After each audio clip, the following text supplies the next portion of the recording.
স্বজনদের সাথে আসন্ন ঈদ উল ফিতরের আনন্দকে উপভোগ করতে রাজধানী ছাড়তে শুরু করেছে মানুষ। এ ব্যাপারে আরও জানাতে কমলাপুর রেল স্টেশন থেকে যুক্ত হচ্ছেন সহকর্মী আরিফুল ইসলাম। আরিফ, আজ তো ঈদ যাত্রার দ্বিতীয় দিন শুরু হয়েছে। আজকে কমলাপুর রেল স্টেশনে মানুষের চাপ কেমন দেখছেন?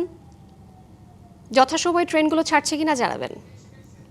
নিশ্চয়ই যথাসময়ে যে ট্রেন ছেড়ে যাওয়ার যে বিষয়টি আপনি জানতে চাইলেন, আজকে ঈদ যাত্রা রেল পথের দ্বিতীয় দিন। সেক্ষেত্রে বলা যায় যে কমলাপুর রেল স্টেশন থেকে প্রতিটা ট্রেনে, অধিকাংশ ট্রেনই আমরা জানতে পেরেছি যে 10 থেকে 15 মিনিট বিলম্বে গন্তব্যে ছেড়ে যাচ্ছে, গন্তব্যের উদ্দেশ্যে ছেড়ে যাচ্ছে। সেই বিষয়টা কিন্তু আমরা জানতে পেরেছি আসার পরপরই। এর পাশাপাশি যদি আমি একটু বলতে চাই যে আজকে এখন পর্যন্ত প্রায় 15টি ট্রেন ঢাকা থেকে ছেড়ে গেছে, এবং কি সাধারণ মানুষের বা যাত্রীদের যে ভোগান্তির যে বিষয়টা আমরা সচরাচর বিভিন্ন সময় বা ঈদ সময়টাতে যে ধরনের ভোগান্তি আমরা দেখি, সেই দৃশ্য বা সেটা কিন্তু দীর্ঘ সময় অপেক্ষা করা, প্ল্যাটফর্মে বসে থাকা, সেইটার চিত্রটা কিন্তু একেবারেই নেই। কারণ একদম নির্ধারিত সময়ে আসছে কিছু ট্রেন এবং কি নির্ধারিত সময় ছেড়ে যাচ্ছে, তার মানে যাওয়া আসার যে ভোগান্তি সেটা কিন্তু নেই। এছাড়াও যারা পরিবার পাঠাচ্ছেন মূলত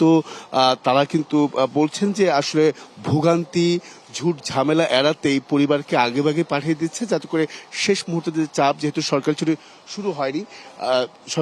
শুরু হয়নি, তো সেক্ষেত্রে তার পরিবারকে মূলত আগেভাগে পাঠিয়ে দিচ্ছে, কোনো ধরনের ঝামেলা যাতে করে পোহাতে না হয়।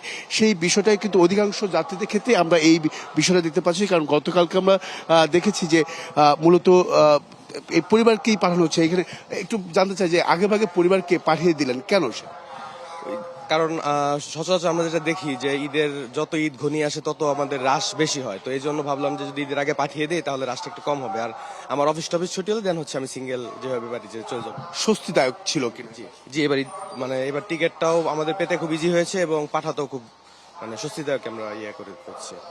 নগদ নিয়ে এলো হার নামানা হার অফার। সর্বনিম্ন 10,000 টাকা রেমিটেন্স নগদে পাঠালে থাকছে স্বর্ণের হার জেতার সুযোগ।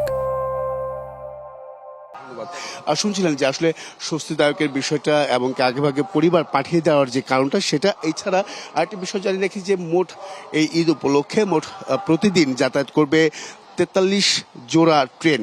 আর এক্ষেত্রে বলা যায় যে কমিউটার, লোকাল এই সহ 50 থেকে 60 জোড়া ট্রেন কিন্তু চলাচল করবে। এক্ষেত্রে আরেকটি বিষয় জানিয়ে রাখতে চাই শ্রাবন্তী, যে এখানে যে প্ল্যাটফর্মগুলোতে আমরা বিভিন্ন যাত্রীদের তারা বলছেন যে আসলে সবসময় আমরা টিকিট পেতে যে ধরনের ভোগান্তি পোহাতে হয় অনলাইনে, যেহেতু শতভাগ অনলাইনে কাটতে হয়েছে, সেক্ষেত্রে যেমনটা ভোগান্তি হওয়ার কথা, যেমনটা না পাওয়ার যে অভিযোগগুলো আমরা পেয়ে থাকি যে 1 মিনিটের মধ্যে টিকিট শেষ হয়ে গেছে, সেই বিষয়গুলো কিন্তু এবার আর খুব একটা চোখে পড়েনি বা জানা যায়নি, বা ক্রেতা যারা আছেন, যাত্রী যারা আছেন, তারা কিন্তু বলেনি যে 1 মিনিটে শেষ হয়ে গেছে, 30 সেকেন্ডে শেষ হয়ে গেছে। আমরা বরাবরই যেটা আসলে জেনে আসি।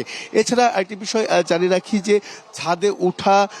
ছাদে উঠা যাত্রীদের যে ছাদে উঠা, সেটা যে প্রবণতা, সেই প্রবণতা কিন্তু আসলে আমরা দেখেছি কমলপুর রেল স্টেশন এবং কি বিমানবন্দর রেল স্টেশন পর্যন্ত ব্যাপকতা দেখা যায়, তৎপরতা দেখা যায় যাতে করে ছাদে উঠা থেকে বিরত থাকার জন্য।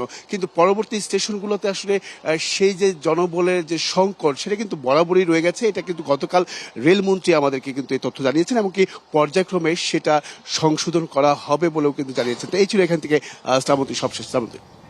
আরিফ, আপনাকে ধন্যবাদ।